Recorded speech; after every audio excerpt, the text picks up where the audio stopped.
we're fixing to get started cutting the pieces out for the store. And of course, I made a homemade shaper.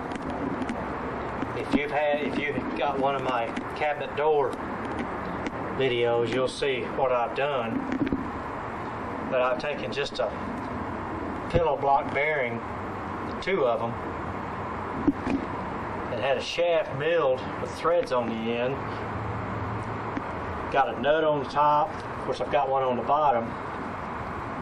But you've got to put a lock nut on there, because that lock nut, if you just have a nut on top and nut on the bottom, as this thing's spinning, these things will either back up or tighten up, and that cutter will either climb up or climb down the threads. And I've got the same thing with the coping one. As you can see, my pillar block bearing down here, there's my bolts. Go through and tie everything together. There's the other 2. And this is the coping bit here. This is the one that does the edges. And I'll show you underneath. You see I have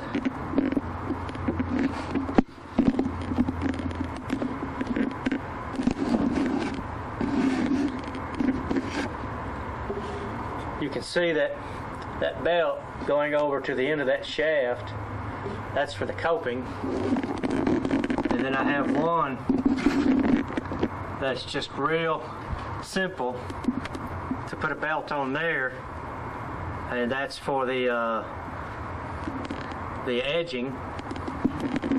I keep my other belt handy right here, so I just loosen that up. I just have one screw in there I take out so I can change belts, because these cutters are a little bigger than the ones for cabinet doors, so I just run one at a time. And I use a 2-horse motor. Of course, I'm eventually going to get a totally enclosed motor, but in any case, 2-horse motor will do you fine. And of course, I've got my switch easy access. And as you can see, the coping edge, and the way that works is I have this edge right here that is the same depth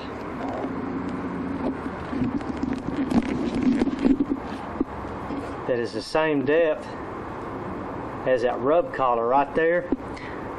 You got to have that rub collar to keep that thing from sucking into that bit. And as it comes across,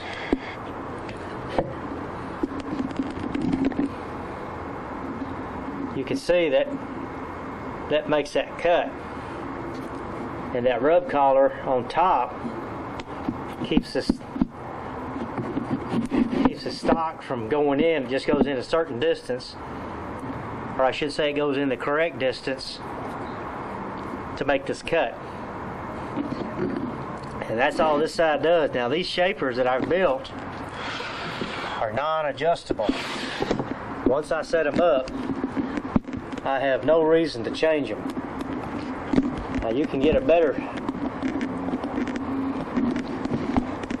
probably get a little bit better view of what I've got. See, I've got the nut on the bottom, I've got my cutter, got my rub collar, then I've got my top nut, then I have that lock nut.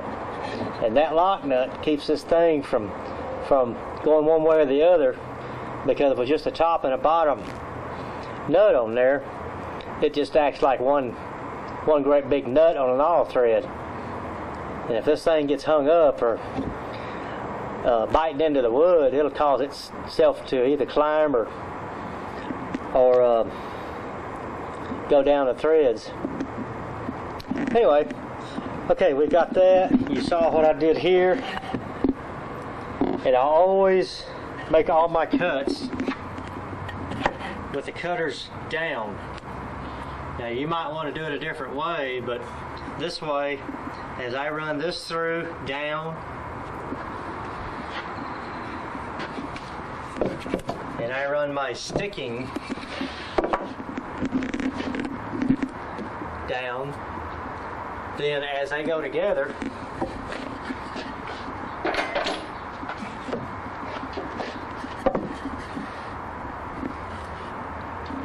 they're both at the same height.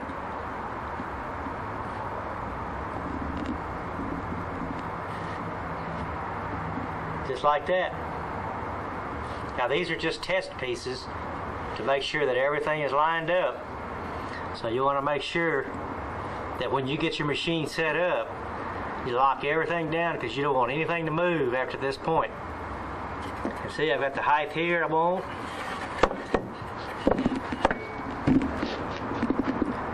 As you can see here, I've got the height here that I want. This is the critical one here.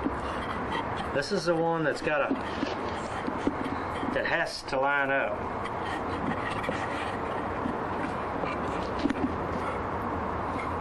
Okay, as you can see, these two go together. It's pretty much a perfect match, and that's what you're looking for. Now, if you're just building a door for yourself, you're allowed yourself a little bit of give and take.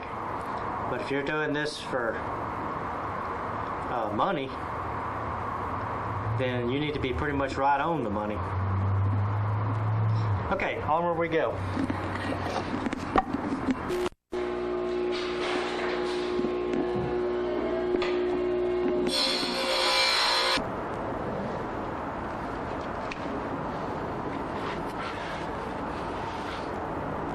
Okay, we're ready to run our first piece through there, and what you want to do is to make sure you have the best side down. So in other words, if you got a bunch of flaky edges on your board and your other side is a whole lot better, then